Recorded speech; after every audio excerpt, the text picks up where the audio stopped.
আল্লাহ পাকের বান্দা জনাব মুহাম্মদ রাসূলুল্লাহ সাল্লাল্লাহু আলাইহি ওয়াসাল্লামের উম্মতগণ, আল্লাহ পাক রব্বুল আলামিন আপনাকে আমাকে ফিতনা ফাসাদের জামানায় যখন তামাম দুনিয়ার থেকে ইসলাম মুসলমানদেরকে উঠিয়ে দেওয়া ষড়যন্ত্র চলতেছে, ইসলামকে ঠেকাবার জন্য ইসলামের দুশমনরা সব ধরনের চেষ্টার মধ্যেই আছে। আপনারা দেখেছেন লক্ষ্মীবাজার স্কুলে কমিটি ঘোষণা দিয়েছে যে বোরখা করে কোন শিক্ষিত আসতে পারবে না। এই ঢাকা সদরঘাট লক্ষ্মীবাজার বাংলাদেশ চিন্তা করতে পারে না। যে জমানার মানুষ ন্যাকের কাজ ছাড়তেছে, গুনার কাজ ধরতেছে, শুধু গুনার কাজ ধরেই না, বরং গুনার কাজে প্রতিযোগিতা শুরু করছে কে কার আগে জাহান্নামে যাবে। সবাই বলে নাউযুবিল্লাহ। যে জমানায় মুসলমান ইসলামকে পছন্দ করে না, মুসলমান ইসলামকে পছন্দ করে না, ইসলাম জানেও না, বুঝেও না, পছন্দও করে না, শিখতেও চায় না, বরং আজ থেকে নামধারী মুসলমান ইসলামের সবচেয়ে বড় দুশ্মন, সবচেয়ে বড় দুশ্মন ইসলামের কে? নামধারী মুসলমান। ইসলামের দাওয়াতের নামে ইসলামকে ধ্বংস করার চক্রান্ত চলতেছে। সেই মুহূর্তে আল্লাহ রাব্বুল আলামিন আপনাকে আমাকে কোরআন ও হাদিসের মাজলিস, আলেম ওলামা, মুত্তাকিন, জাকিরিন শাকিরদের গুরুত্বপূর্ণ এক দামি মাজলিসে আসার বসার বলা শোনার তৌফিক আল্লাহ পাক দান করেছেন। শুকরিয়া আপনার সবাই বলে আলহামদুলিল্লাহ। এই মাজলিস অনেক গুরুত্বপূর্ণ, অনেক অনেক দামি। আমাদের শায়খ মুর্শিদ আল্লাহ মারকাদা আমরা বলতেন, বাবা কোন ব্যক্তি হত্যানি ওলামায়ে কেরামের বয়ান শোনার জন্য বাড়িতে রওনা করে বয়ান শেষে আখির মুনাজাত দিয়ে বাড়িতে চলে যায়, তার আমল নামায় 50 লক্ষ নেকের কম লিখেই হতে পারে না। আল্লাহ পাক রব্বুল আলামিন ইচ্ছা হলে 50 লক্ষ না 50 কোটি নেক দিয়ে দিতে পারে। এই যে একবার সুবহানাল্লাহ পড়ছেন, পড়ার সাথে সাথে আমল নামায় 1000 নেকি লেখা হয়ে গেছে, 1000 গুনাহ ঝরে গেছে। হাদিসের মধ্যে আছে সুবহানাল্লাহ মিজানের অর্ধেক, বাকি অর্ধেক আলহামদুলিল্লাহ। আল্লাহু আকবার আসমান জমিনে খালি জায়গা পূর্ণ করে দিল। ইমাম বুখারী রাহমাতুল্লাহ তার কিতাবে শেষ করেছেন কালিমাতানি হাবিবাতানি লির রহমান খফিফাতানি আলাল লিসান সাকিলাতানি ফিল মিজান সুবহানাল্লাহ ওয়া বিহামদিহি সুবহানাল্লাহিল আযীম। এই সুবহানাল্লাহ আলহামদুলিল্লাহ নেকের পাল্লাকে ওজন করে দেয়। আল্লাহর জিকির এত ওজন, এত ভারী। হাদিসে বেতাকা সম্পর্কে আপনারা জানেন, তিরমিজির মধ্যে রওয়ায়াত আছে হাদিসে বেতাকা। নবী আলাইহিস সালাতু ওয়াস সালাম ফরমান, বলেন সবাই সাল্লাল্লাহু আলাইহি ওয়াসাল্লাম, কিয়ামতের ময়দানে আল্লাহ পাক রব্বুল আলামিন এক ব্যক্তির আমলনামার দফতর খুলবেন, 99 দফতর আমলনামা, চোখের দৃষ্টির বাহিরে আমলনামা চলে যাবে। প্রত্যেকটা কথা এবং কাজ তো নিবদ্ধ হয় নাকি ভাই? ونضع الموازين القسط ليوم القيامة وأن عمل بني آدم قال ميزان। সব কিছু নিবদ্ধ হচ্ছে। لا يغادر صغيرة ولا كبيرة إلا أحصاها كراما كاتبين يعلمون ما تفعلون। সব কিছু নিবদ্ধ, 99 দফতর, বিশাল দৃষ্টিসীমার বাইরে তার আমল নামা, লেকিন সব গুনার গুনাহ, সব গুনার গুনাহ। অবস্থাটাকে বলেন আল্লাহর সামনে কিয়ামতের মানজার সব তার চোখের সামনে দেখে হুঁশ থাকবে, থাকার কথা না। আল্লাহ পাক বলবেন, তোর একটা আমল আমার কাছে আসছে, যেটা তুই জানিস না, তোর গুরুত্ব নেই, এই কথা বলে আল্লাহ আপনার ছোট্ট কাগজের টুকরা বের করবেন, ছোটাটা কাগজের টুকরা বের করবেন। ওই ব্যক্তি বলবে আল্লাহ এই বিশাল গুনার মোকাবেলায় এই ছোট্ট একটা কাগজের টুকরা কি নাম আছে, ফায়দাটা কি? আল্লাহ বলবেন আজকে কালকে জুলুম করা হবে না, তীর পরিমাণ জাররা পরিমাণ কাউকে জুলুম করা হবে না, ইনসাফ করা হবে। ডাক কি হয়? নবী আলাইহিস সালাতু ওয়াস সালাম ফরমান এরপরে 99 বছরকে এক পাল্লায় দেওয়া হবে, আর ছোট্টটা কাগজকে অন্য পাল্লায় দেওয়া হবে। সুবহানাল্লাহ। দেওয়ার সাথে সাথে পালাটা ওজন হয়ে যাবে, নিচে দিলে কেঁপে যাবে, সুবহানাল্লাহ, আর গুনার পাল্লার উপর দিয়ে ভাসতে থাকবে। তার মধ্যে কি ছিল?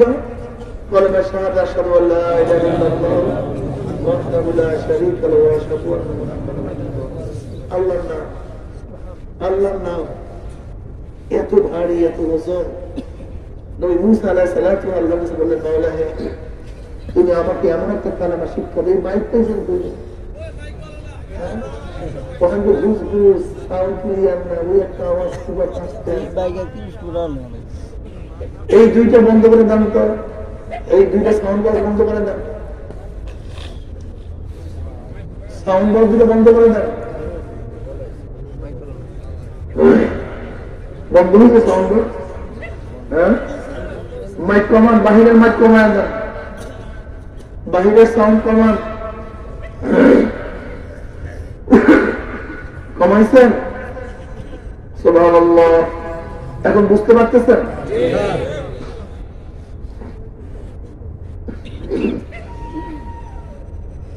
মুসা আলাইহিস সালাতু আল্লাহ কাছে বললেন মাওলা আরো কমান। সুবহানাল্লাহ। মাইক কমান আরো। সুবহানাল্লাহ, সুবহানাল্লাহ। আর একটু কমান ভাই। আপনি ভাবছেন খুব বাড়ালেই ভালো না, এইটাই তো আপনার সবচেয়ে বড় অনভিজ্ঞতার কারণ। সুবহানাল্লাহ। এবার ঠিক আছে না? বুঝতেছেন না?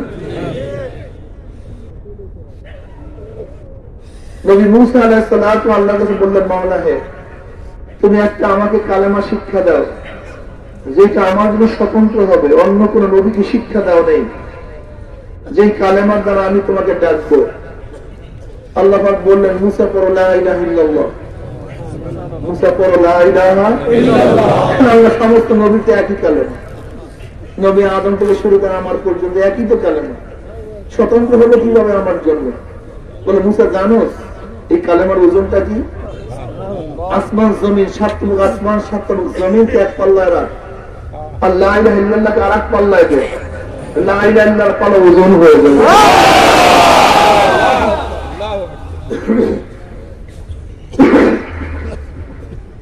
আল্লাহর নাম এত ওজন, অনেক ভারী, জিকির অনেক দামি। সালমান ফারসি রাদিয়াল্লাহু তাআলার কাছে প্রশ্ন করা হয়েছে সবচেয়ে বড় আমল কি, সবচেয়ে বড় আমল কোনটা? সালমান ফারসি রাদিয়াল্লাহু পাল্টা প্রশ্ন করলেন তুমি কি কোরআন পড়ো নাই? বলে পড়ছি তো। তা কোরআনই তো বলছে কোন আমল সবচেয়ে শ্রেষ্ঠ, সবচেয়ে বড়? বলা যিকরুল্লাহি আকবার, জিকির সবচেয়ে বড়। বলা যিকরুল্লাহি আকবার, জিকির সবচেয়ে কি বড়। তুমি জিকির তো করবই না, জিকির করবই না, এটা আমাদের অভ্যাস হয়ে গেছে। আল্লাহ আমাদের সবাইকে মাফ করেন, জিকির বেশি বেশি করার তৌফিক দিন। আর যে সূরা তেলাওয়াত করছি অনেক দামি এক সূরা, অনেক দামি। ওয়াল আসরি ইন্নাল ইনসানা লাফি খুসর ওয়াল কসমিয়া, আল্লাহ পাক কসম দিয়ে কোরআনের এই সূরা শুরু করছেন। কি দিয়া ভাই? কসম দিয়া। কোরআনের মধ্যে সর্বপ্রথম কসম হচ্ছে ফালা ওয়া রাব্বিকা লা ইউমিনুনা হাত্তা ইউহাক্কিমুকা ফীমা শাজারা বাইনাহুম। এখান থেকে কোরআনের মধ্যে কসম শুরু। এর আগে আর কখনো আল্লাহ পাক কসম করে কথা বলেন না কোরআনের মধ্যে। এর আগে ফালা ওয়া রাব্বিকা লা ইউমিনুনা থেকে কসম শুরু, ওয়াল আসর এই কথাটার কসম শেষ, এরপরে কোরআনের মধ্যে কসম নাই। মাঝখানে কসম করিয়া বহুত কথা আল্লাহ পাক কোরআনের মধ্যে বলছেন, নাকি বলেন নাই? কসম কেন করা হয়? কথার গুরুত্ব বুঝাবার জন্য। কসম কে করে? ছোট বড় সামনে করে। যেমন আসামি জজের সামনে কসম করে, জজ আসামির সামনে কসম করে না। ছাত্র উস্তাদের সামনে কসম করে, উস্তাদ ছাত্রের সামনে কসম করে না। ছেলে বাবার সাথে কসম করে, বাবা সন্তানের সাথে কসম করে না। মালিক গোলামের সাথে কসম করে না, বরং গোলাম মালিকের সাথে কসম করে। যে ছোট সে কসম করে তার কথার গুরুত্ব জানার জন্য, তার কথাটা সত্যায়ন করার জন্য। দেখেন আল্লাহ তো হাকিম রব্বুল আলামিন, তিনি কসম কাটবেন কেন? তিনি সর্বশ্রেষ্ঠ, সর্বশ্রেষ্ঠ, তিনি কসম কাটবেন কেন? কসম তো আমরা কাটবো। আমরা গোলাম, আল্লাহ পাক মালিক। আমরা বান্দা, আমরা স্রষ্টা, আল্লাহ পাক। আমরা সৃষ্টি, আল্লাহ পাক স্রষ্টা। আমরা কেন কসম কাটবো? আল্লাহ কেন কসম কাটবেন? বরং কসম তো কাটবো আমরা। আমি এইমাত্র যে উসুল বয়ান করছি, মূলনীতি বয়ান করছি, স্বাভাবিক মূলনীতি। লেকিন কখনো কখনো মূলনীতির ভিন্ন কাজ হয়। কিসের কারণে? মুহাব্বতের কারণে। কিসের কারণে ভাই? মুহাব্বতের কারণে। যেমন বাবা এইমাত্র জঙ্গলের থেকে আসছে আমের বাগানতে, আইসা বলতেছে আমার ছেলে আম বাগানে যাও না। বলে কেন আব্বু? এইমাত্র আমি সেখানে সাপ দেখে আসছি। কি দেখে আসছি? কিন্তু ছেলেকে যতই বুঝাবার চেষ্টা করতেছে, কিন্তু চেহারার দিকে লক্ষ্য করতেছে, ছেলে আমার কথা মানতেছে না। ও ভাবতেছে হয়তো আব্বু আমাকে নিষেধ করতেছে, আম খাইতে মাথা দিতে আসছে, আম খাইতে দিবে না, এরকম একটা চেহারার মধ্যে লক্ষ্য করতেছে। এখন বাবার মধ্যে মহাব্বত চলে আসছে। বাবার তো অন্তরের মধ্যে জ্বালা যন্ত্রণা, আল্লাহ না করে যদি ছেলে বাগানেই যায় আমের লোভে, তাহলে অবস্থা খুবই খারাপ, অবস্থা খুবই খারাপ। এইবার বাবা ছেলের চেহারার দিকে লক্ষ্য করে বলতেছে, আমার ছেলে আমি আল্লাহর কসম করে বলতেছি, আমি মিথ্যা বলতেছি না, তোকে আম খেতে দিব না এর জন্য বলতেছি না, ওরা আমি নিজের সাপ দেখেছি, আল্লাহর কসম তুই বাগানে যাস না। এই যে বাবা ছেলের সাথে কসম করছে, কি কারণে? কিসের কারণে ভাই? ঠিক আহকামুল হাকিম রব্বুল আলামিন বান্দাকে অনেক কথা বুঝাতে চান, কিন্তু আল্লাহ পাক তো অন্তর্যামী, সে তো অন্তরের খবর রাখেন। আল্লাহ পাক রব্বুল আলামিন বান্দার দিকে খেয়াল করে দেখেন যে আমি বান্দাকে যতই বুঝাতে চাই, কিন্তু বান্দা আমার কথা মানতে চায় না। ওর ঝুঁক গুনার দিকে, ওর ঝুঁক অপরাধের দিকে, ওর ঝুঁক দুনিয়ার দিকে। এর জন্য আল্লাহ পাক রব্বুল মুহাম্মদ পড়ে গেছে। এবার আল্লাহ পাক কি বলেন? কসম কাটছেন, হ্যাঁ আমার বান্দা আমি কসম করে বলছি তুই এই কাজটা করিস না। যেহেতু বান্দাকে আল্লাহ পাক সবচেয়ে বেশি মহব্বত করে। আল্লাহু ওয়ালিউল্লাযীনা আমানু, আল্লাহ পাক মুমিনদের বন্ধু। আল্লাহু ওয়ালিউল্লাযীনা আমানু, যারা মুমিন তাদের বন্ধুকে আল্লাহ নিজে দাবি করছে, আমি মুমিনদের বন্ধু। আর বন্ধুর বন্ধু মহব্বত করে কি করে না? মহব্বত করে। আর মুমিন আল্লাহকে সবচেয়ে বেশি মহব্বত করে। আল্লাযীনা আমানু আশাদ্দু হুব্বান লিল্লাহ, যারা মুমিন তারা সবচেয়ে বেশি কাকে মহব্বত করে? আল্লাহকে। মুমিনরা সবচেয়ে আল্লাহকে বেশি মহব্বত করে, আর আল্লাহ মুমিনদের সবচেয়ে বেশি মহব্বত করে। কথা ঠিক না? এবার আল্লাহ পাক কসম কাছেন কিসের জন্য? বলেন কিসের জন্য? মহব্বত করে। বান্দা শোন, এই কাজটা করিস, বান্দা শোন, এইদিকে যাইস না রে বান্দা, বান্দা এই কাজটা করে, বান্দা মহব্বত করে গেছে। কারণ আল্লাহ চায় বান্দা জান্নাতে চলে যায়, কেউ জাহান্নামে না যায়, এটা আল্লাহ চায়। এর জন্য জান্নাতকে সহজ করে দিই। যখন শয়তান কসম কাটছে, আল্লাহ সমস্ত বান্দাদেরকে আমি জাহান্নামে নিয়ে ছাড়বো, আল্লাহ পাক আর কুদরতি দোষের সাথে বলিয়া ফেলাইছেন, চা তুই যদি মৃত্যু পর্যন্ত গুনাহ করাস আর মৃত্যুর পূর্ব মুহূর্তে যদি বান্দা আমার সাথে তওবা করে আমি মাফ করে দেব।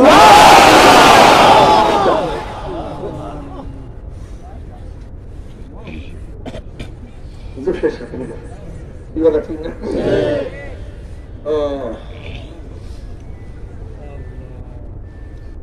আল্লাহ পাক কসম শুরু করছেন ওখান থেকে কসম শেষ করছেন সূরা আসর। কথার গুরুত্ব বুঝাবার জন্য আল্লাহ পাক কসম কাটছেন। এখানে আসরের কসম কেন কাটলেন? ওয়াল আসরি ইন্নাল ইনসানা লাফি, আমি আসরের কসম কে কাসামতুল আসরা, আমি আসরের কসম দিয়ে বলতেছি। আল্লাহ পাক সময়ের কসম কাটলেন কেন? সময়ের গুরুত্ব বুঝাবার জন্য। কিসের জন্য ভাই? সময়ের গুরুত্ব। কি বুঝাবার জন্য? এই গোটা দুনিয়ার মানুষ সময়কে গুরুত্ব দেয়। সময়কে যে গুরুত্ব দিতে পারে সে দুনিয়াতেও কামিয়াব, আখিরাতেও কামিয়াব। আর যে সময় গুরুত্ব দিতে পারবে না সে দুনিয়াতে ধ্বংস, আখিরাতেও ধ্বংস।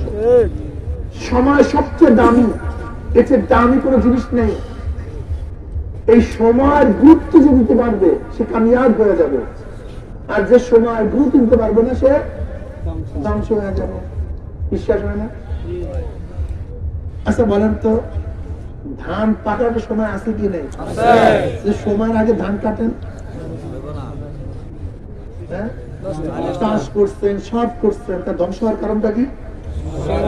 সময় মতো কাটেন নেই, সময় মতো কাটেন নেই। আপনি সব পারেন প্রশ্ন উত্তর, লেকিন এই যাবো এর মধ্যে ছুটির ঘন্টা বাইজা গেছে। আপনি সব পারলো, পাস না ফেল? কিসের কারণে? সময় মতো জানলেন, সময় মতো না যাওয়ার কারণে। আপনার ভিসা আছে, টিকিট আছে, সব আছে, কিন্তু সময় মতো এয়ারপোর্টে উপস্থিত হতে পারেন নাই, বিদেশ যেতে পারবেন? কি গুরুত্ব না দেওয়ার কারণে? আপনার 4 ওয়াক্ত নামাজ পড়ছেন, 4 রাকাত নামাজ পড়ছেন, উযু করছেন, গোসল করছেন, নামাজ সবই ঠিক আছে, কিন্তু হাতটা মাঝে তক্ত হাত জরুরত চলিয়া যাওয়ার পরে নামাজটা পড়ছেন, নামাজ আদা না কাজা?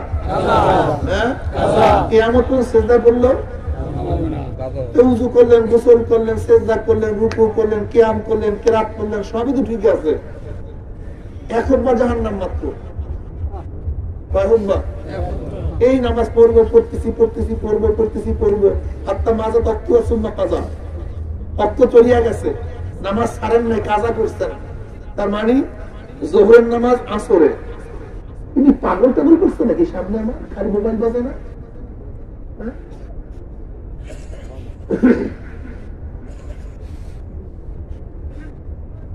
আপনি বুঝেন এই 1 সেকেন্ডের জন্য জেহেন এদিকে দিক চলে গেছে, আমারও ক্ষতি, আপনারও ক্ষতি, আর মোবাইল করে নামাজ ছাড়েন নাই, নামাজ পড়ছেন, জোহরের নামাজ, আসরের নামাজ, কথা বলেন না কেন? মাগরিবের নামাজ, এশার নামাজ ছাড়েন নাই, কি করছেন? কাজা করছেন ইচ্ছা করিয়া। এই ইচ্ছা করিয়া 1, 2, 3, 4, 5 মিনিট জোহরের নামাজ আসরে নিয়ে পড়ছেন, শুধু কাজা হয়ে গেছে। এর এখন কাজা হন না, বেশি না, 2,88,00,000 বছর। সবাইকে কি গুরুত্ব না দেওয়ার কারণে? সময় মতো পড়তে হবে, সময়। নামাজ পড়লেই হবে না, সময় মতো পড়তে হবে। সারাদিন রোজা রাখছেন 34 মাসের দিন, এই 1 মিনিট বাকি সূর্য ডুববে। কয় মিনিট? 1 মিনিট। কিছু খারাপ লাগছে রোজা, এর গুরুত্ব না দেওয়ার কারণে। বুঝলেন? 1 মিনিট কারবার ক্লিয়ার।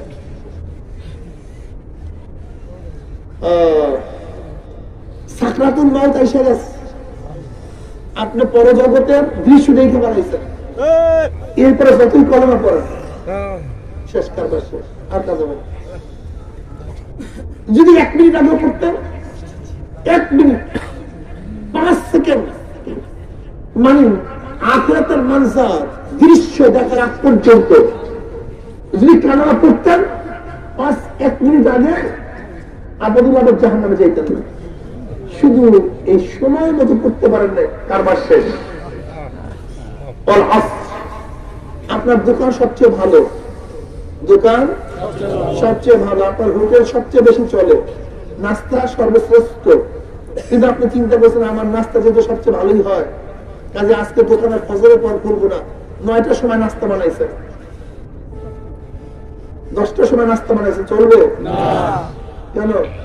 আজকে আরো ভালো হয়েছে, পরোটা ভালো হয়েছে, ভাজিও ভালো হয়েছে, তরকারি ভালো হয়েছে, কি মতো হয় না? সময় মতো হয়। সময় সবচেয়ে দামি। আমার ছাত্র বাবারা, ছাত্র বন্ধুরা, যুবকরা, আজকে সময় চলিয়া যাইতেছে, সময়ের গুরুত্ব দিবা না, এই সময় কোনদিন পাওয়া যাবে না, কোনদিন না। যত সাধনা করো আর কাজ হবে না। তুমি কি জানো জান্নাতের মধ্যে জান্নাতের কি নিয়ে আফসোস করবে? ومعاذ بن جبل رضي الله عنه قال قال رسول الله صلى الله عليه وسلم ليس يتحسر أهل الجنة إلا على ساعة من رب لم يذكر الله تعالى فيها। তিরমিজির মধ্যে রওয়ায়াত আছে, জান্নাতের মধ্যে জান্নাতের আর কোনো আফসোস করবে না, শুধু ওই সময়টুকুর জন্য আফসোস করবে। ইল্লা আলা সাত, ওই সময়টুকুর জন্য আফসোস করবে, ওই সময়টুকুর জন্য আফসোস করবে যে সময়টুকু দুনিয়ার মধ্যে মাওলার জিকির ছাড়া কাটায় দিচ্ছে। আর আজকে তুমি আমি আড্ডা মেরে সময় কাটাও, হুজুর সময় কাটে না বিধায় টাস খেলি, সময় কাটে না বিধায় ক্রাম খেলি। আর সময় কি যে দামি, একটা নিঃশ্বাসের দাম কি জানো তুমি? একটা নিঃশ্বাসের দাম। আল্লামা রুমি রহমাতুল্লাহ আলাইহি সুন্দর একটা ঘটনা বয়ান করছেন, দামি এক ঘটনা, সময়ের গুরুত্ব বোঝানোর জন্য। এক কৃষক হাল চাষ করার জন্য গেছে মাঠের মধ্যে, নাঙ্গলের ফানের সাথে হঠাৎ কলসি উঠে আসছে, কলসি। এখন কলসি বদ্ধ, কলসি খুলছে,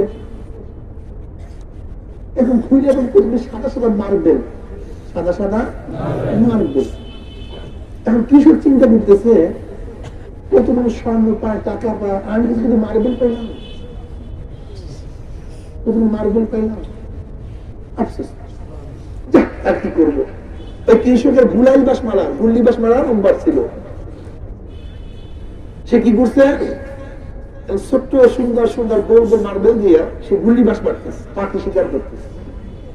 প্রায় শেষ, 2-1টা বাকি। একদিন বন্ধুকে বলছে, বন্ধু চল শহরে যাই, 3 দিন যাইনি শহরে, ঘুরতে চল।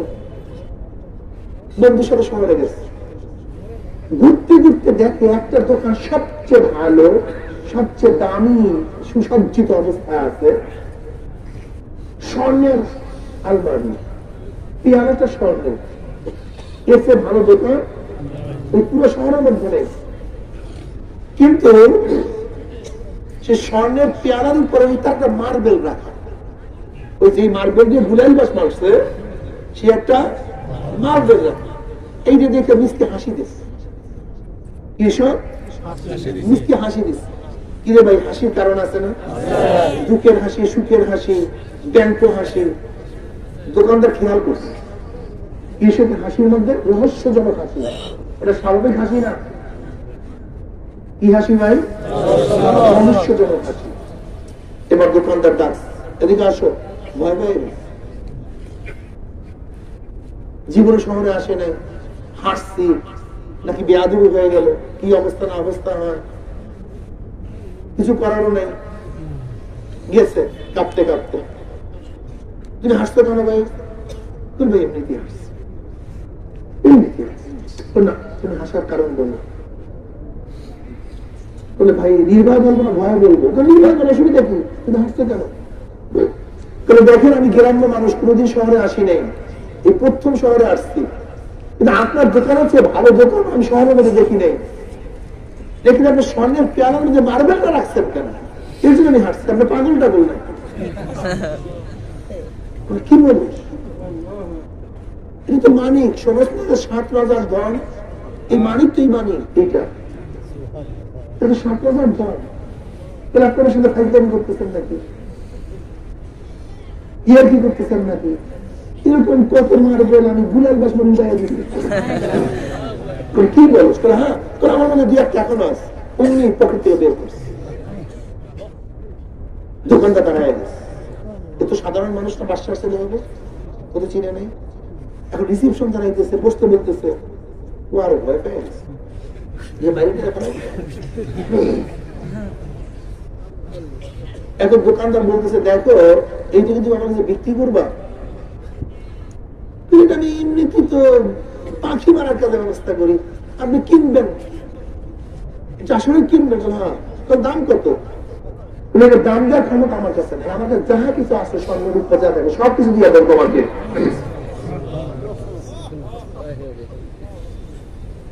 এবার কৃষক বুঝতেছে আমার সাথে ফাইজলামি করেন, অরিজিনালি আমি মানিককে না চিনার কারণে বেকুটা ফালাই দিস।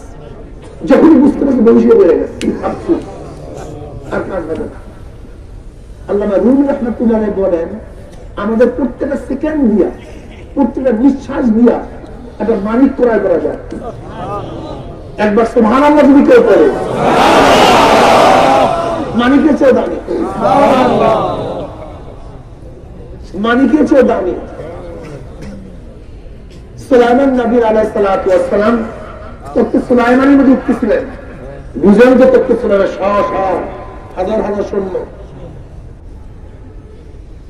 উপরে পাখি ঝাড় দিয়ে চলতেছে, ছায়া দিচ্ছে, নতুন ব্যাপার স্যাপার, যেমন তেমন ব্যাপার স্যাপার না, এমনিতে তত্ত্ব উড়ে আমার পাখিরা ছাক ছাক ছাক ছাক করে ছায়া দিয়ে চলতেছে, সৈন্য সামন্ত নিয়ে চলতেছে, ভিন্ন কায়দা নেই। তত্ত্বের ছায়া প্রস্তাব কৃষির উপর, আসমানের দিকে তাকায়া কৃষক বলতেছে আল্লাহ পাক ইবনে দাউদকে এত ইজ্জত ওয়ালা করছেন, সুবহানাল্লাহ, এত সম্মানিত করছেন। এই আওয়াজ নবী সুলাইমান আলাইহিস সালাতু কানে পৌঁছছে, উনি পাল্টা জবাব দিলেন সুলাইমান নবী আলাইহিস সালাতু, শোনো কৃষক, আল্লাহ পাক আমাকে যে তত্ত্ব দান করছে, যে মর্যাদা দান করছে, এর চেয়ে 1000 গুণ বেশি দামি তুমি দেখবো। সুবহানাল্লাহ করছো কেন? বলে আমার তত্ত্ব, আমার সম্মান, আমার ইজ্জত, আমার হায়াত আছে সংক্ষিপ্ত, আমার হায়াত আছে, তত্ত্ব আছে, হায়াত আছে, ইজ্জত আছে, হায়াত নাই, সব শেষ। কিন্তু একবারই সুবহানাল্লাহ পড়ছো, এর কোনো শেষ নাই। এই সুবহানাল্লাহ তোমাকে মৃত্যু সময় উপকার করবে, এই সুবহানাল্লাহ তোমাকে কবরে উপকার করবে, এই সুবহানাল্লাহ কিয়ামতের ময়দানে উপকার করবে, এই সুবহানাল্লাহ মিজানের পাল্লা ওজন করে দিবে, এই সুবহানাল্লাহ তোমাকে পুলসিরাত পাড়ি দিয়ে বাবার জান্নাতে যাওয়ার ব্যবস্থা করবে। আল্লামা রুমি রাহমাতুল্লাহ আলাইহি বলেন প্রত্যেকটা সেকেন্ড, প্রত্যেকটা নিঃশ্বাস একটা মণিমুক্তা চেয়ে দাঁড়িয়ে, কিন্তু আমরা বেহুদা শেষ করি, নেট কামাই করি। তুমি কি জানো একটা নেটের দাম কত? বিশ্বাস হয় না? যেই শিক্ষার্থী একটা মার্কসের জন্য ফেল করছে, তার কাছে প্রশ্ন মার্কসের দাম কত? যে প্রার্থী একটা ভোটের জন্য ফেল করছে, তাকে প্রশ্ন ভোটের দাম কত? যে 1 মার্কসের জন্য বিসিএস ক্যাডার হতে পারে না, তাকে প্রশ্ন একটা মার্কসের দাম কত? যে একটা নেকের জন্য জান্নাতে যেতে পারবে না, তার কাছে প্রশ্ন একটা নেকের দাম কত?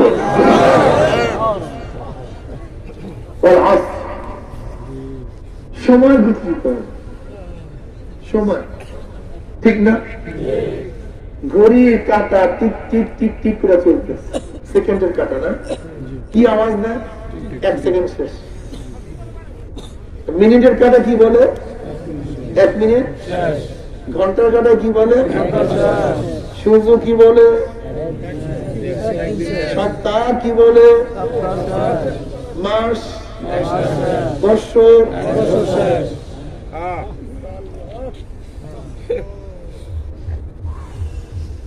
কিয়ামতের মধ্যে আল্লাহ পাক 7 ব্যক্তিকে আরশের নিচে জায়গা করিয়া দিবে। ইয়াউমা লা যিল্লা ইল্লা যিল্লুহু, সাবাতুন ইযিল্লুহুমুল্লাহু ফি যিল্লিহি ইয়াউমা লা যিল্লা যিল্লুহু, আল ইমামুল আদিল ওয়া শাবুন নাশা ফি ইবাদাতিল্লাহ। কিয়ামতের ময়দানে আল্লাহ পাক রব্বুল আলামিন 7 ব্যক্তিকে আরশের নিচে ছায়া দিয়া দিবে। ইয়াউমা লা যিল্লা ইল্লা যিল্লুহু, যে কিয়ামতের ময়দানে আরশের ছায়া ব্যতীত কোনো ছায়া থাকবে না, তাগুর কোনো ব্যবস্থা থাকবে না, গাছের কোনো ছায়ার ব্যবস্থা নাই, ছাতার কোনো ব্যবস্থা নাই, ছাদের কোনো ব্যবস্থা নাই, না তাবুর কোনো ব্যবস্থা আছে, না গোটা দুনিয়ার কোনো বাসা কোন জায়গায় তাবু দ্বারা কোনো অনুমতি আছে। লিমানিল মুলকুল ইয়াউম লিল্লাহি ওয়াহিদিল কাহ্হার। কিয়ামতের ময়দানে মাওলানা আরশের ছায়া ব্যতীত কোনো ছায়া থাকবে না। ওই কিয়ামতের ময়দানে আল্লাহ পাক 7 ব্যক্তির জাতি আর জাতি আরশের নিচে জায়গা করিয়া দিবে। এর মধ্যে কোন ব্যক্তি? ওয়াশাবুন নাশা ফি ইবাদাতিল্লাহ, ওই যুবক যার জৈবন আমার মাওলানা ইবাদতে কাটায়া দিয়েছে। জোরে বলেন সুবহানাল্লাহ। যেই যুবক তার জৈবন কিসে কাটায়া দিয়েছে? শোনো যুবকরা, জৈবন বসে ইবাদত এইটা সামঞ্জস্য নবীদের সাথে।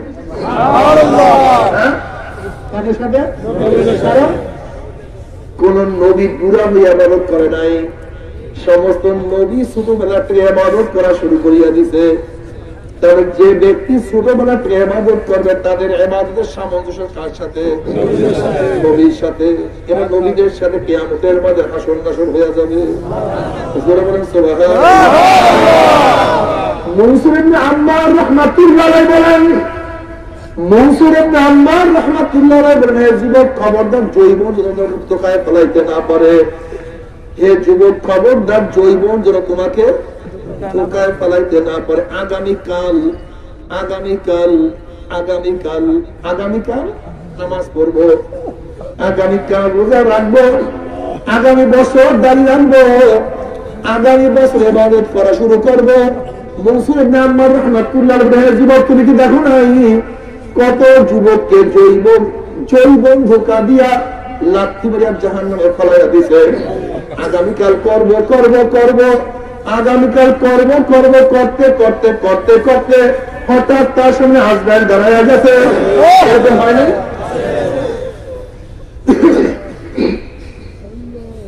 তুমি কি দেখো নাই আসার সিরিয়াল আছে, যাওয়ার কোন সিরিয়াল নাই।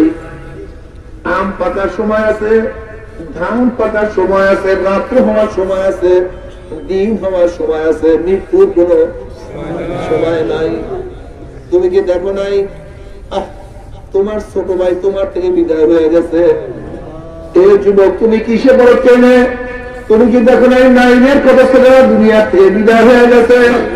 তুমি নাইনের পরে তুমি কি দেখো নাই এই যে কত ছেলেরা দুনিয়া থেকে বিদায় হয়ে গেছে? আল্লাহ এ বড় ভাই তুমি কি দেখো না তোমার ছোট ভাই দুনিয়া থেকে বিদায় হয়ে গেছে? এ বাবা তুমি কি তোমার সন্তানের লাশ কাঁধের মধ্যে নেও নাই? এ নানা হে দাদা তুমি কি তোমার নাতির জানায় উপস্থিত হও নাই? এ বন্ধু কি তোমার বন্ধুকে চিরতরে বিদায় যাও নাই? বাবা রে কবে জন্ম হইলাম, কবে দাঁত উঠলো, কবে দাঁত পড়লো, আবার কবে দাঁত উঠলো, কবে কোন তারিখে থেকে চেহারার মধ্যে দাড়ি ওঠা শুরু করলো, আবার কবে কোন তারিখে থেকে কাঁচা দাড়ির মধ্যে কোন রং তুমি সাদা রং লাগানো শুরু করলো।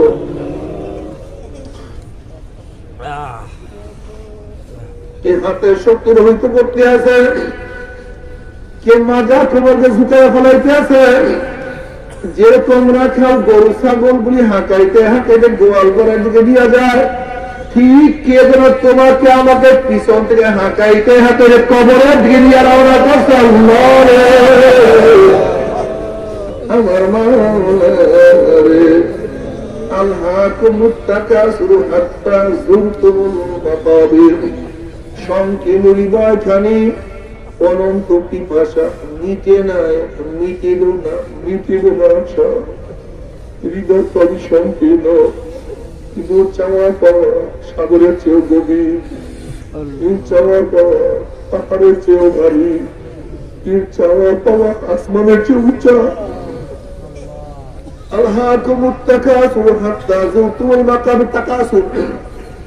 আমি 1000 টাকার মালিক এখন 1 লক্ষ টাকার মালিক হইতে চাই। আমি 1 লক্ষ টাকার মালিক 1 কোটি টাকার মালিক হইতে চাই। আমি 1 কোটি টাকার মালিক 100 কোটি টাকার মালিক হইতে চাই। আমি একটা দোকানের মালিক, আমি 5টা দোকানের মালিক হইতে চাই। আমি মেম্বার, আমি চেয়ারম্যান হইতে চাই। আমি চেয়ারম্যান, আমি এমপি হইতে চাই। আমি এমপি, আমি মিনিস্টার হইতে চাই।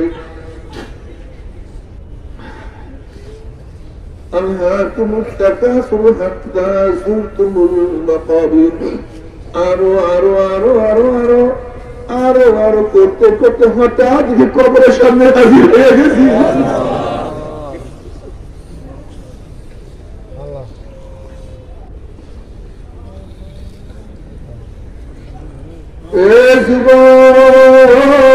সময় চলিয়া যাইতে আছে।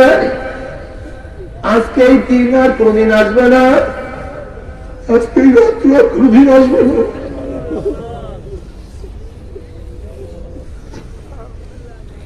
আজকে যে সারের নামাজ কাজা করছো, যে ফজরের নামাজ গতকাল কাজা করছো, আর কোনদিন আদায় করতে পারবা না। এই লাল কালির দাদার কোন দিন উঠবে না।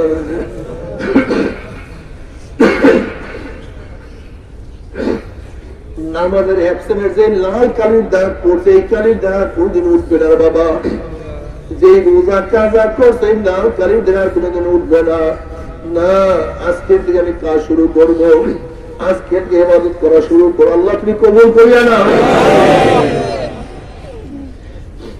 বাবারে দুনিয়ার পরীক্ষায় একবার ফেল করলে বারবার পরীক্ষা দিয়ে পাশ করার আশা করা যায়। আজকে দুনিয়ার ব্যবসায় একবার লস খেলে বারবার ব্যবসা করিয়া লাভ করার আশা করা যায়। আজকে দুনিয়ার মামলা ম্যাজিস্ট্রেট করে হারলে, জজ করে আপিল করিয়া, জজ করে হারলে হাইকোর্টে আপিল করিয়া, হাইকোর্টে হারলে সুপ্রিম কোর্টে আপিল করিয়া জেতার আশা করা যায়। সুপ্রিম কোর্টে হারলে প্রেসিডেন্ট মার্সি করিয়া জেতার আশা করা যায়। কিন্তু খোদা না কাস্তা, খোদা না কাস্তা, মৌতের মামলায়, কবরের মামলায়, কিয়ামতের মামলায়, ওই মিজান পুসরাতের মামলা দিয়ে একবার সিরিপ কাটিয়া যায়, আর তো দ্বিতীয়বার আপিল করা যাবে না। মৌতের চান্স একবার, দ্বিতীয়বার কোন চান্স নাই। কবরে ঢোকার চান্স একবার, দ্বিতীয়বার ঢোকার আর কোন চান্স নাই রে বাবা। কিয়ামতের ময়দানে ওঠার চান্স একবার, দ্বিতীয়বার ওঠার কোন চান্স নাই। আল্লাহ তুমি আমাদের সবাইকে ভাগ করিয়া দাও।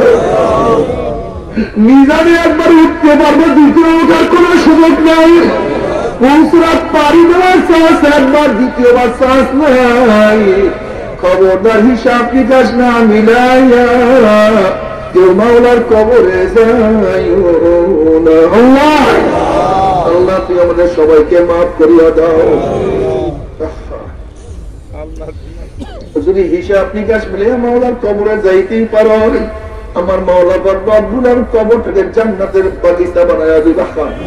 যখন আল্লাহ তাদের মুমিন বান্দা বানি মৃত্যুর হাসার খেয়া পড়িয়া যাবে, আল্লাহ পাক ডাকবে ফেরেশতারে, আমার বান্দা বান্দি এত সাধনা করিয়া কলেজে গিয়ে নামাজ কাজা করে নাই, বন্ধুরা খেলার মধ্যে মত্ত, কিন্তু আমার বন্ধু নামাজ কাজা করিয়া খেলতে যায় নাই। আমার বন্ধু দাড়ি রাখার কারণে স্ত্রী চলিয়া গেছে, দাড়ির মধ্যে পোষ লাগায় নাই। সুন্নতি জামা গাজিয়া রাস্তায় বের হওয়ার কারণে ওর সাথীরা কত টিটকারি করছে, কিন্তু নবীর প্রেমে পড়িয়া লম্বা জামান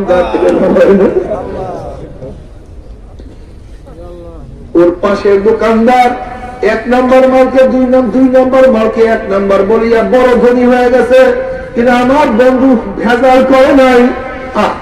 আমার বন্ধু এত বড় অফিসার, ও পিয়ন তো ঘুষ খেয়ে হাজার হাজার কোটি টাকা বানায় ফেলাইছে, কিন্তু আমার বন্ধু ঘুষ না খাওয়ায় কোনো বাজার চলে না। স্ত্রী পুত্রদের আবদার রক্ষা করতে পারে নাই, এরপরে এক লোকমা হারাম প্যানের মধ্যে ঢুকায় নাই। এত সাধনা করে কোন জান্নাত আমার কাছে খবরদার, ওই জান্নাত খানা না দেখাইয়া রূহ কবজ করবি না। ইন্নাল্লাযীনা ক্বালু রাব্বুনাল্লাহ সুম্মা ইসতাকামু তাতানাজ্জালু আলাইহিমুল মালাঈকাতু আল্লা তাখাফু ওয়া লা তাহজানু ওয়া আবশিরু বিল জান্নাতি আল্লাতী কুনতুম তুআদুন। যখন আল্লাহ পাকের মুমিন বান্দা বান্দী মৃত্যু সার খাইয়া পড়িয়া যাবে, ফেরেশতারা বলবে, হে আল্লাহ পাকের বান্দা বান্দী, কোনো চিন্তা নাই, কোনো ভয় নাই, এত সাধনা করে কোন জান্নাত কামাই করছো, ওই যে দেখো সেই জান্নাত। ওই জান্নাত দেখার সাথে সাথে আল্লাহ পাকের মুমিন বান্দা বান্দী রুহটা পাগলের মতো জান্নাতের দিকে দৌড় মারবে, তখন যে শরীরে রূহ বাইর হয়ে যাইবে। আল্লাহ পাকের মুমিন বান্দা বান্দী কোনো কিছু টেরও করতে পারবে না। আল্লাহ তুমি আমাদের সবাইকে কবুল করিয়া নাও। এ বেনামাজির দলেরা, হারাম করার দলেরা, এ বেপরদাসীদের করার দলেরা, এ সুদখোর ঘুষখোরের দলেরা, এ দুনিয়ার পাগলের দলেরা, বাবা শুনে রাখলাম, মানোয়ার নাম তুমি বুঝবার, তোমার মাওলায় বুঝবে। নাফরমান বদমাশ বেঈমান যখন মৃত্যু সার খাইয়া পুড়িয়া যাবে, মাওলা ডাক দিয়া বলবে, হে ফেরেশতারা, এই নাফরমান বদমাশ বেঈমান নামাজ কাজা করিয়া রোজা ছাড়িয়া দিয়া বেপরদা জেনার মধ্যে লিপ্ত হইয়া কোন জাহান্নাম কামাই করে খবরদার, ওই জাহান্নাম খানা না দেখাইয়া রূহ কবজ করবি না। আল্লাহ কসম করিয়া বলিয়া দিয়া গেলাম, নাফরমান বদমাশ বেঈমান হঠাৎ স্বপ্নের মধ্যে দেখতে পারবে জাহান্নামের দরজা টাস টাস করে খুলিয়া গেছে, জাহান্নামের আগুন ধাউ ধাউ ধাউ ধাউ করে জ্বলতে আছে। আজরাইলের মাথা মানে পাওটার জমিনে এক হাত মাসিক আর এক হাত নাক দিবে, নীল রঙের দিঘির মতো বড় বড় দুইটা চক্ষু, গোটা দুনিয়া বরাবর বিশাল একটা শরীর, আবার সমস্ত শরীরের মধ্যে লম্বা লম্বা কালো কালো পশম, আবার সমস্ত পশমের গোড়া দিয়া শুধু আগুনের ফিরকি বাইর হইতে আছে। এই অবস্থা দেখে নাফরমান রূহ আর বাইর হইতে চাইবে না। বিপদ দেখলে মানুষের হুঁশ থাকে না, যেমন উঁচা করে বিল্ডিং এর নিচের তলায় আগুন লাগলে কি কার আগে বের হবে পাড়াপাড়ি করতে মানুষ কিন্তু বেশি মারা যায়। কোন লস ডোবা শুরু করলে কে কার আগে বের হবে পাড়াপাড়ি করতে মানুষ বেশি মারা যায়। বিপদ দেখলে মানুষের হুঁশ থাকে না। যখন নাফরমান বদমাশ বেঈমান দেখবে জাহান্নামের আগুন দাও দাও দাও দাও করে চলতে আছে, নাফরমানে হুঁশ থাকবে না। 360টা মোকামে দৌড়াদৌড়ি করতে থাকবে, করুণ দৃষ্টি আজরাইল দিকে তাকায় থাকবে, থর থর করে কাঁপতে থাকবে। আজরাইল আলাইহিস সালাম বসে হলো খবির, তুমি আমার মাওলার হুকুম মানো, নামাজ পড়ো, রোজা রাখো নাই, পর্দা তোর কাছে ভালো লাগে নাই, সুন্নাত তুই পছন্দ করে নাই, আজকে মাওলার হুকুম যদি অ্যারেস্ট করার জন্য ধরিয়া নেওয়ার জন্য আজকে আর মাওলার হুকুম না মানিয়া আইনাল মাফর কোথায় বাঁধবি কিন্তু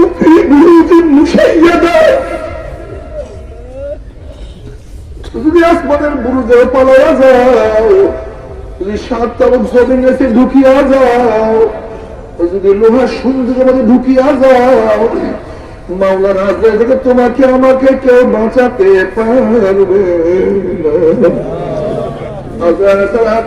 বর্ষ হইয়া রুডের বলে এমন থাবা মারবে, থাবার চলে কলিজার রব বলে সিরিয়া সিরিয়া নিয়ে যাইবে। এই দুনিয়াতে তোমাকে আমাকে আর কেউ রক্ষা করতে পারবে না। আল্লাহ আল্লাহ তুই আমাদের সবাইকে মাফ করিয়া দাও। তারপরে দুনিয়ার খেলা শেষ, গাড়ি গাড়ির জায়গায়, বাড়ি বাড়ির জায়গায়, জায়গার জন্য কোনো অভাব নাই, ব্যাংকের মধ্যে প্রচুর টাকাও মজুদ আছে, কিন্তু যেরকম বিদেশের মাল পাঠানোর জন্য মালকে প্যাকেট করা হয়, ঠিক তদ্রুপ তোমাকে আমাকে চিরদিনের জন্য কবরে পাঠাবার জন্য 3টা কাপড় দিয়া প্যাকেট করা শুরু হয়ে যাবে। 2 দিন আগে 2 দিন পরে একদিন প্যাকেট হয়ে 3 হবে। বাবার সাপের সাথে ব্যাঙের দোস্তি। ব্যাঙ সাপকে বারবার বলতে আছে, দোস্ত তুমি ব্যাখ্যায় আমাকে হাঁটো কেন, তুমি শুধু হাঁটতে পারো না। সাপ দাম্ভিকতার সাথে বলছে, দোস্ত আমার অভ্যাসী ব্যাখ্যায় হাঁট, আমি সোজা হয়ে হাঁটতে পারি না। অনেক নসিহত করার পরে ব্যাঙ চলিয়া গেছে। কোন এক মানুষের সামনে সাপ পড়ার সাথে সাথে লাঠি দিয়া পিঠে মারিয়া রাস্তার কাছে সোজা করিয়া পালাইয়া রাখছে। মরার পরে ব্যাঙ আসিয়া বলে, দোস্ত সোজা তো হইছে, অবস্থানে মরার পরে সোজা হইছে, মরার পরে সোজা হবা কাকুনের কাকুর দিয়ে সোজা করিয়া চালাইবে। ওই সোজা কোন লাভ হবে না। আল্লাহ তুমি আমাদের সবাইকে বুঝ দিয়া দাও, তোমার ইবাদত করার তৌফিক দিয়া দাও। কবরের নাফরমান বদমাশ বেঈমানকে যখন কবরের দিকে নিয়ে রওনা করবে, কোন মোল্লা মৌলবীর কিস্তা খাইনি না। জনাব মুহাম্মদুর রাসূলুল্লাহ সাল্লাল্লাহু আলাইহি ওয়াসাল্লাম ফরমান, নাফরমান বদমাশ বেঈমান শব্দের মধ্যে চিল্লাইবে আর বলবে, ও আমার ছেলে, ও আমার বাবা, ও আমার বন্ধু, আমার ভাই, তোরা আমাকে কোথায় নিয়ে যাও? এ আমার সন্তান তোদের জন্য বিদেশে থাকিয়া জীবনটাকে ধ্বংস করিয়া ফেলাইছি, নিজে না খেয়ে তোদের মুখের মধ্যে খানা তুলিয়া দিছি, আর রোদের মধ্যে কাজ করিয়া পিঠটাকে কালো বানাইয়া ফেলাইছি। আজকে কি তোর বাবার কোনো মায়াও নাই, দয়াও নাই, কষ্টও নাই? এ আমার ছেলে তোর হাতেও দোষী, পায়েও দোষী, তোর বাবাকে তুই কবরের দিকে নিয়ে যাস না। এ আমার ছেলে তুই কি দেখো না কবরের মধ্যে 99টা সাপ আমার দিয়ে ওই যে কবরের মধ্যে জাহান্নামের ধাউ ধাউ ধাউ ধাউ করে দাও দিয়েছে। এ আমার ছেলে তোর হাতেও দোষী, পায়েও দোষী, ওই কবর দিকে আমাকে নিয়ে যাইও না। নবী আলাইহিস সালাতু ওয়াস সালাম ফরমান, নাফরমানের চিল্লাচিল্লি দুনিয়ার কোন মানুষ যে শুনতে পাইতো, ওই নাফরমানকে ফালাইয়া দিয়া সবাই চন্দ্র দিকে চলিয়া যাইত। ওই নাফরমানকে কেউ কাফন দাফন করতে পারতো না। এই কবরের মধ্যে হাজার হাজার বছর থাকতে হবে। এরপরে কিয়ামতের ময়দান। তবে আজকে দুনিয়াতে কয়দিন বাঁচবো? 30, 40, 50, 60, 70, 80 বছর। আর কিয়ামতের ময়দানে আল্লাহ তুমি মাফ করিয়া দাও। একদিন না, 2 দিন না, 100 বছর, 300 বছর, 500 বছর, 1000 বছর না, 50 আলফ সানা, 50 আলফ সানা, 50,000 বছর, 50,000 বছর। ইয়াউমা লা ইল্লা জিল্লুহু,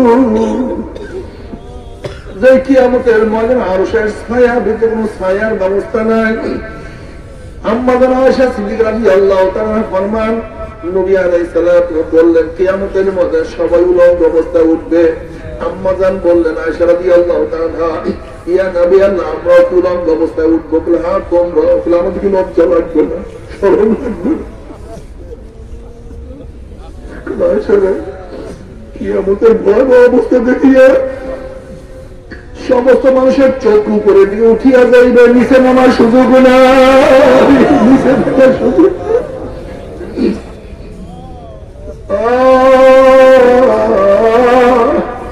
বুখারী সাহিহের মধ্যে কিতাবুত তাফসীরের মধ্যে আসেন, ওয়ায়াকুল ইব্রাহিম খলিলুল্লাহ নাফসি নাফসি, মূসা কালিমুল্লাহ নাফসি নাফসি, ঈসা রূহুল্লাহ নাফসি নাফসি, আদম খলিলুল্লাহ নাফসি নাফসি।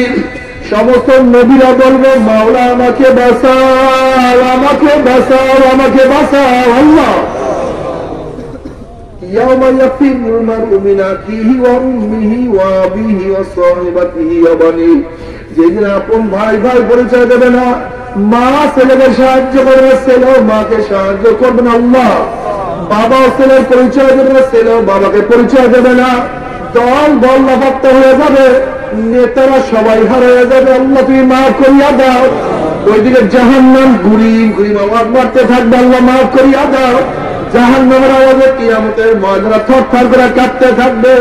এই অবস্থা দেখিয়া জনাব মুহাম্মদ রাসূলুল্লাহ সাল্লাল্লাহু আলাইহি ওয়াসাল্লাম সেজদা করে বলবেন মাওলা তোমার ইজ্জতে জালালের কসম খেয়ে বলতে আছি আজকে জাহান্নাম তোমার একটা উম্মতকে খেয়ে ফেলায় আমি কিন্তু তোমার হাবিব জান্নাতের মধ্যে ঢুকবো না। এই কপাল পরার দলেরা যে কঠিন মুহূর্তে আল্লাহর হাবিব তোমাকে আমাকে ভুলবে না, সে আল্লাহর হাবিবের গাড়ির মধ্যে কেমনে পৌঁছলা দাও একটু কি পরিচয় ব্যথা লাগে না। কোন স্ত্রীর প্রেমে পড়িয়া কিয়ামতের মধ্যে স্ত্রী তোমাকে সাহায্য করবে না, কোন বন্ধু দুটায় পড়িয়া বন্ধু লাপাত্তা হইয়া যাবে, কোন সমাজের লজ্জায় পড়িয়া সমাজ তোমাকে উপকার করবে না। নবী আলাইহিস সালাতু ওয়াস সালাম তোমার পক্ষে আমার পক্ষে সুপারিশ না করলে কোন উপায় হবে না। কাজে আজকে থেকে মন কে বলে মন স্ত্রী বাজার হয় হোক, বন্ধু যায় যাক, সমাজ লজ্জা পায় পাক, কিয়ামতের মধ্যে আল্লাহর হাবিবের সামনে যখন উঠবো তার চেহারা যে দাড়ি দেখি আমার চেহারা দাড়ি না থাকে লজ্জায় মাথা নত হয়ে যাবে। তাহলে দুনিয়ার লজ্জা সহ্য করতে পারবো, আল্লাহর হাবিবের সামনে কিয়ামতের ময়দানে লজ্জিত হব না। আজকে থেকে ওয়াদা করলাম দাড়ির মধ্যে পোষ মারবো না ইনশাআল্লাহ।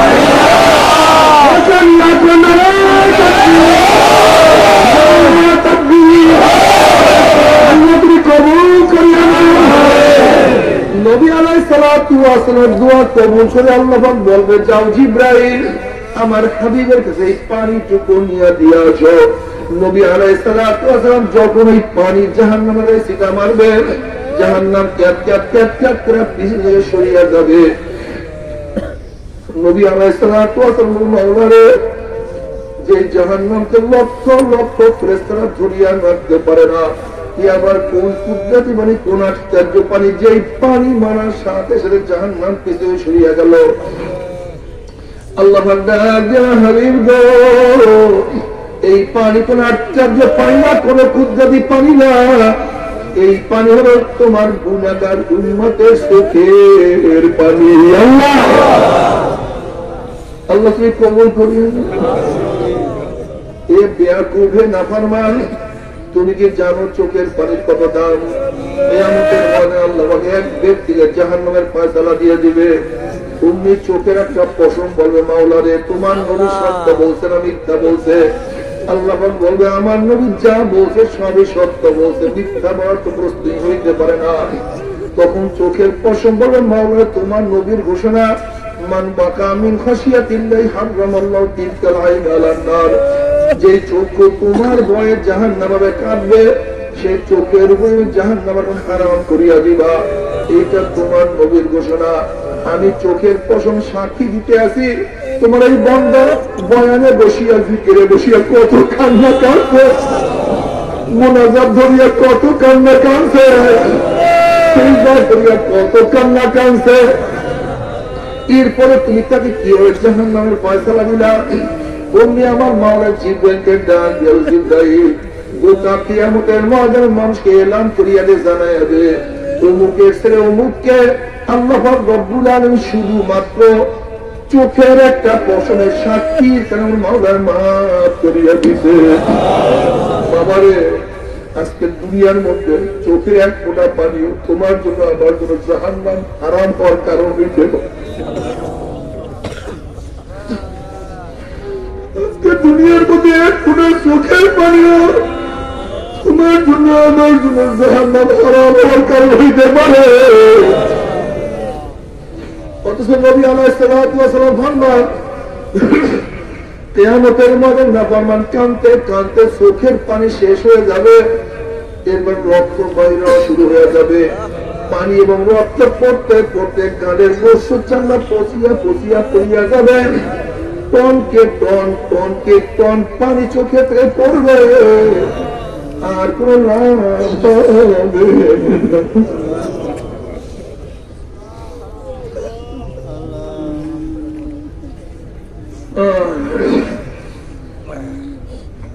আল্লাহ তুমি কবুল করিও না।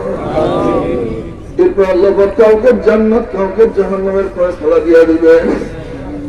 জাহান্নামের মধ্যে জাহান্নামীরা পানি পানি করে চিল্লাইতে থাকবে, পানি ভাই ফেরেশতা এক গ্লাস পানি দাও, আর সহ্য করতে পারি না। পানির পরিবর্তে তাদের পুঁজ দেওয়া হবে। আস্তাগফিরুল্লাহ, ওই পুঁজ এত গন্ধ, এত পচা, এত গন্ধ। নবী আলাইহিস সালাতু ফরমান, দুনিয়ার কোন কর্নার থেকে এক বালতি পুঁজ ফেলে দেওয়া হইত, ওই পুঁজের গন্ধে গোটা দুনিয়ার মানুষ মারা যাইত।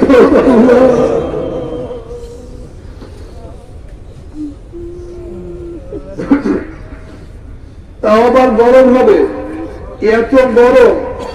নবী আলাইহিস সালাম ফরমান, নাফরমান জাহান্নামীদের চেহারার সামনে যখন পানি এবং পুঁজ নিয়ে আসা হবে, পানি এবং পুঁজের গরমে চেহারার চামড়া খুলিয়া জাফাত করিয়া পড়িয়া যাবে। এরপর পানির তৃষ্ণা মিটবে না, যখন রাত্রে পানি এবং পুঁজ দিয়া খেয়া গলাইবে, পেটের মধ্যে গিয়া নারী বুড়ি সব জ্বালাইয়া পোড়াইয়া গলাইয়া ঈশ্বরের রাস্তা দিয়া ফেলা দিবেন। আল্লাহ পাক কালামে পাকের মধ্যে ফরমান, লা ইয়ামুতু ফিহা ওয়ালা ইয়াহইয়া, মানুষ মরবে না, মানুষ বাঁচবে না, জীবন বাহির হবে কিন্তু বাহির হবে না। বাবারে সহ্য করতে পারবি? ওই আযাব তো কেউ সহ্য করতে পারবো না। তবে মুমিন মুসলমান বলতে সময় দিয়ে মনে চায় গুনাহ থেকে ফিরিয়া নেক আমল করিয়া মাওলার জান্নাতে সময় দিয়ে যাইতে মনে চায়। গুনাহ নিয়ে মাওলার জাহান্নামে কাউরে কিন্তু যাইতে মনে চায় না। কিন্তু কেনই বা আমরা নেক আমল করতে পারি না, কেনই বা গুনার কাম ছাড়তে পারি না?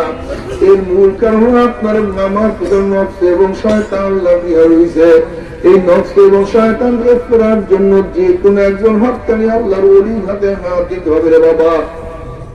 খবরদার, বর্তমান জামানায় ভেজাল ব্যবসা, দলাদলি, হিংসা, হাসা, শিরক, বিদআতে পরিণত হয়ে গেছে। সমস্ত আল্লাহর একমত।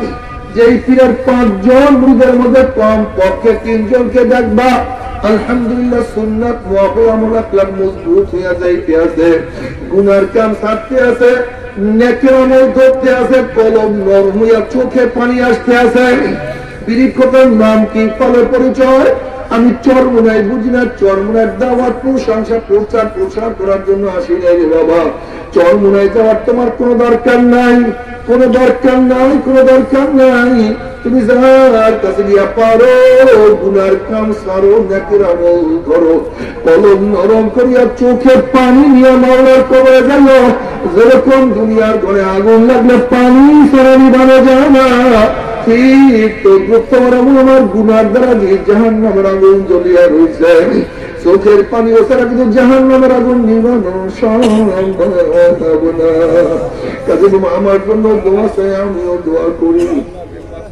সবাই সবার জন্য প্রাণ খুলিয়া দোয়া করো, মন খুলিয়া দোয়া করো, যেন কিয়ামতের ময়দানে গলাগুলি বাঁধিয়া মাওলা সবাইকে একসাথে জান্নাতের তৌফিক